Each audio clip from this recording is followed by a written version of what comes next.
semua itu hanyalah kepalsuan belaka, hanyalah tidur belaka. Mohon maaf.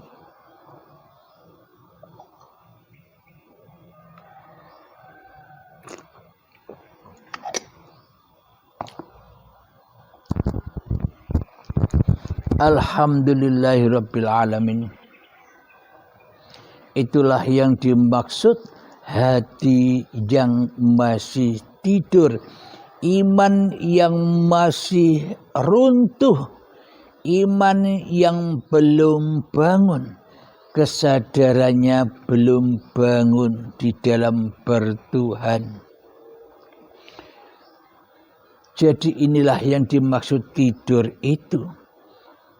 Lantas apa yang dimaksud sholat itu? Aqimis sholata li dzikri, dirikanlah sholat demi mengingat aku. Jadi hakikat dari sholat itu yang sebenar-benarnya adalah ketika di dalam hati kita sudah pulang, sudah rela, sudah ridho bahwa hidup yang kita akui selama ini sesungguhnya bukan hidup manusia kita. Badan yang selama ini kita akui sebagai milik manusia kita bukan badan kita. Itulah kesadaran dan itulah yang dimaksud sholat di sisi Sang Pencipta. Kenapa? Karena Allah lah yang sudah mentuhani manusianya. Karena Tuhanlah yang sudah menguasai manusianya di hatinya. Karena Allah lah yang sudah mengkehendaki di dalam hati manusianya. Itulah orang-orang yang menyadari bahwa dirinya ini hanyalah ciptaan, bahwa dirinya ini hanyalah makhluk yang diciptakan, makhluk yang dipergerakkan, makhluk yang diperjalankan, makhluk yang diobahne marang uripe Allah. Itulah orang-orang yang dikatakan orang yang sholat di sisi Allah. Maknanya hakikat sholat itu adalah di dalam hati manusianya sudah tak merasa bahwa hidup ini hidup manusianya lagi. Itulah sholat. Di dalam hatinya tidak merasa lagi bahwa kuasa ini adalah kuasa diri manusianya lagi. Itulah sholat. Di dalam hatinya sudah tidak mengakui segala gerak langkah atau seluruh aktivitasnya bukan karena hidup manusianya, akan tetapi sebuah karena diperankan oleh uripe Allah dewe. Inilah yang dimaksud sholat itu. Aqimis sholata li dzikri, dirikan sholat demi mengingat aku. Inilah yang dimaksud sholat. Maknanya imannya sudah berdiri kokoh, tongkatnya sudah berdiri kokoh, hayyunnya sudah kembali kepada uripe Allah. Inilah yang dimaksud as-sholatu khairum minan naum. Sholat itu lebih baik, sholat itu lebih bagus daripada tidur. Maknanya orang yang tidur itu bagaimana lagi? Maknanya orang yang tidur itu adalah semua aktivitas kehidupan manusianya masih dituhani oleh manusianya, maka robohlah semua aktivitasnya, maka batallah semua aktivitasnya. karena tak mungkin yang dicipta lebih kuasa daripada yang menciptakan. Karena tak mungkin yang diciptakan lebih wujud daripada yang menciptakan. Karena tidak mungkin yang menciptakan lebih hidup daripada yang menciptakan. Jadi tak mungkin wayang itu berperan sendiri tanpa sang dalang. Bila di dalam hati kita seolah-olah sang wayanglah yang berkuasa atas dalangnya. Sang wayanglah yang berkuasa atas seluruh tindak laku pagelaran wayangnya. Inilah yang dimaksud nyeleneh. Inilah yang dimaksud mabuk. Inilah yang dimaksud tidur. Hatinya tidak sadar bahwa dirinya itu ada yang menghidupi, ada yang menciptakan. Itulah yang dimaksud tidur itu. Hati kita lupa bahwa kita ada di dunia ini. Ada yang mengadakan, ada yang mendatangkan, ada yang mewujudkan, ada yang menguasakan, ada yang menggerakkan tubuh-tubuh ini. Jadi kita selama ini lupa. Akhirnya yang jadi Tuhan di dalam hati kita masih diri manusia kita sendiri. Itulah tanda bukti yang sangat nyata bahwa diri kita masih ateis. Aku masih ateis. Aku tak bertuhan, melainkan mentuhankan diriku sendiri di hatiku. Memeluk berbagai macam agama-agama apapun, berada di dalam golongan-golongan apapun, berada di dalam aliran-aliran apapun, berada di dalam sekte-sekte apapun, bila hati masih dikuasai oleh manusianya dan hawa nafsunya, semuanya itu ateis, tak bertuhan, melainkan mentuhankan hawa nafsu kita sendiri selama ini. Itulah tanda ateis dan itulah tanda manusianya masih tertidur di dalam alam mimpinya, yakni cinta kepada dunia daripada cinta kepada yang menciptakan dunia. Alhamdulillah, mohon maaf.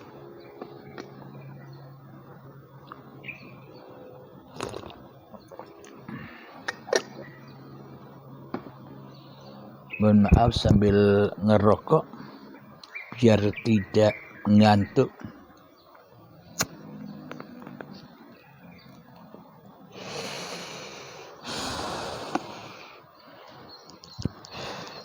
Alhamdulillahirabbil alamin. Jadi kita sudah tahu bahwa bagaimana perbedaan orang yang sholat, bagaimana perbedaan orang yang tidur. Jadi sahabat-sahabatku semua, cek and recheck hati kita masing-masing. Karena yang tahu kalau kita ini bangun, karena yang tahu bahwa kita ini tidur hanyalah kita sendiri. Saya pribadi tidak tahu apa-apa tentang isi hati Anda.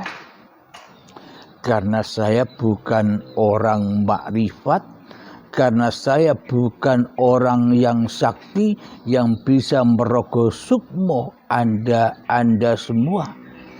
Ya Anda perbaiki sendiri, ya Anda makrifati sendiri siapa diri Anda sebenarnya. Jadi jangan silau memandang saya, oh saya ini Pak Halim itu orang makrifat, jangan silau. Bukan Abdul Halimnya yang makrifat. Abdul Halim hanya diperankan, Abdul Halim hanya diperjalankan, kok ngaku-ngaku makrifat. Jadi hakikat orang yang sudah bermakrifat itu adalah manusia yang sudah tak merasa bermakrifat lagi. Manusia yang kembali kepada kemakrifatan manusianya yang kembali menyadari kedudukan manusianya dan kedudukan Tuhannya sebagai sang pencipta manusianya. Itulah yang disebut makrifat. Bila manusia sudah ketemu dengan man arafa nafsahu, ketemu dengan makrifat hakikat diri sejati manusianya yang tak ada, yang tak wujud, yang tak hidup, yang tak punya kehendak dan kekuatan apapun, maka semuanya kembali kepada ma'rifatullah. Hanya Allah lah sebagai pencipta manusia yang bermakrifat kepada zatnya sendiri dan kepada seluruh ciptaannya. Allah lah yang makrifat kepada ciptaannya. Allah lah yang makrifat kepada hamba-hamba yang dicintainya.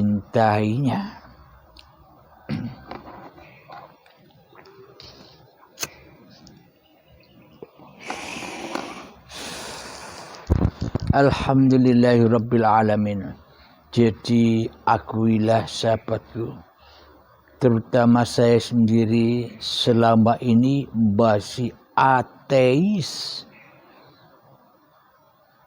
Masih ateis karena yang ada di dalam hatiku masih Abdul Halimnya daripada Tuhan pencipta Abdul Halimnya. Itulah tanda bukti bahwa selama ini saya masih ateis, tak bertuhan, melainkan mentuhankan aku sendiri di dalam hatiku. Allahnya, Tuhannya sebagai sang pencipta tak ada. Allahnya, Tuhannya sebagai sang penguasa tak ada. Allahnya, Tuhannya sebagai yang mengadakan diri kita tak ada, kecuali adanya diri ini karena adanya kita sendiri, karena hidup kita sendiri, karena kuasa kita sendiri. Itulah bila semuanya berpulang kepada diri manusianya, itulah yang dimaksud ateis, masih tidur dan bermimpi, berperan sendiri di alam dunia ini. Maknanya masih terlena dengan dunia, masih cinta dengan dunia, maka siksalah di hatinya, maka siksalah di nyawanya, maka siksalah di jiwanya, maka siksalah di rohnya, di kehidupannya disiksa terus. Kenapa? Karena tak ada Tuhan di hatinya. Dibakar terus menerus, setiap menit per menit dibakar hati kita oleh diri kita sendiri, oleh hawa nafsu kita sendiri, berkumpul disiksa bersama iblis dan setan yang selama ini kita agung-agungkan di hati kita. Iblis dan setan yang selama ini kita maha sucikan, kita maha wujudkan, kita maha adakan di dalam hati kita selama ini. Itulah bukti bahwa kita selama ini masih tertidur, meskipun kelihatannya bangun, masih tertidur ketika meskipun kelihatannya sholat dan ibadah, namun hakikatnya nambah racun di hati saja kita ini selama ini, membesarkan keateisan kita sendiri daripada membesarkan Allah sebagai Tuhannya seluruh manusia selama ini. Inilah bukti-bukti yang real, bukti-bukti yang sangat amat nyata bahwa diriku Abdul Halim selama ini masih ateis. Bila di dalam hatiku masih ada Abdul Halimnya daripada Tuhannya. Jadi cek sendiri masing-masing hati kita ini masih ateis atau sudah masuk agama yang selamat. Kita ini masih tidur apa sudah bangun, kita sendiri yang tahu. Maka Iqra kitabak, bacalah kitab-kitab sucimu. Di dalam hatimu itu kitab yang suci, tapi selama ini kita tak pernah membacanya karena kita lagi tidur nyenyak dengan mimpi-mimpi indah di dunia ini. Mimpi yang hancur, mimpi yang terbakar dari keridhaan Tuhannya.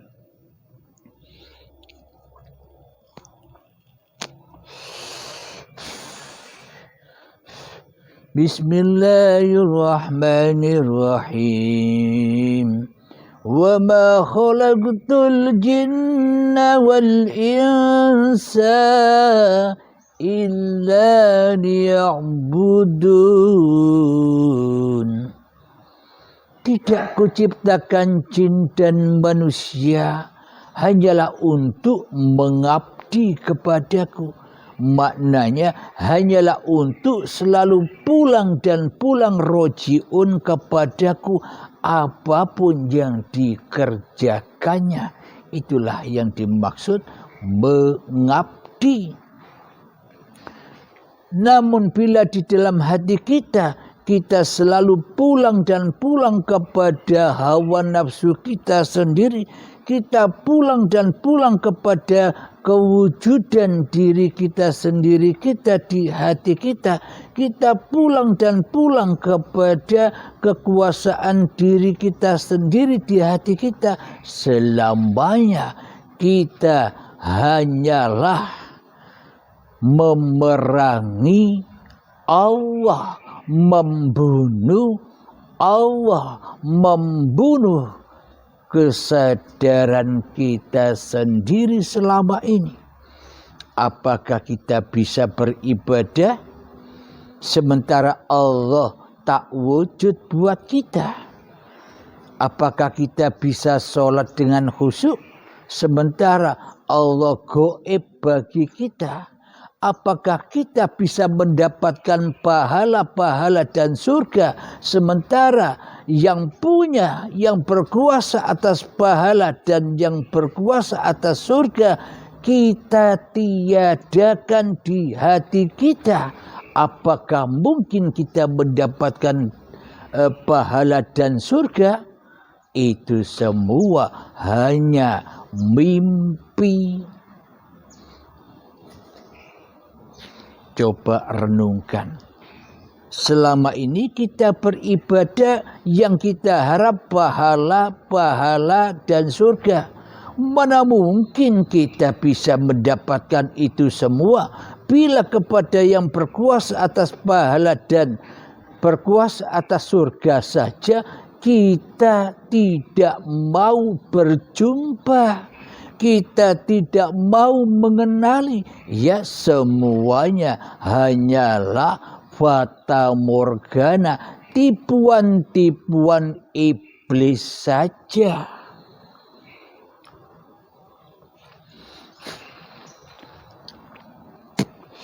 Logika bukan? Alhamdulillah. Coba ilustrasinya begini. Anda punya uang 250 juta. Ibaratkan uang 250 juta itu hasil karya kerja Anda, hasil karya ibadah-ibadah Anda, hasil karya ilmu-ilmu Anda. Anda kumpulkan, ada pahala yang menurut Anda ini hasil dari daya upaya Anda, yakni 250. Sebagai upayanya Anda mau ditukar dengan pahala ibadah-ibadah yang Anda lakukan, ditukar dengan pahala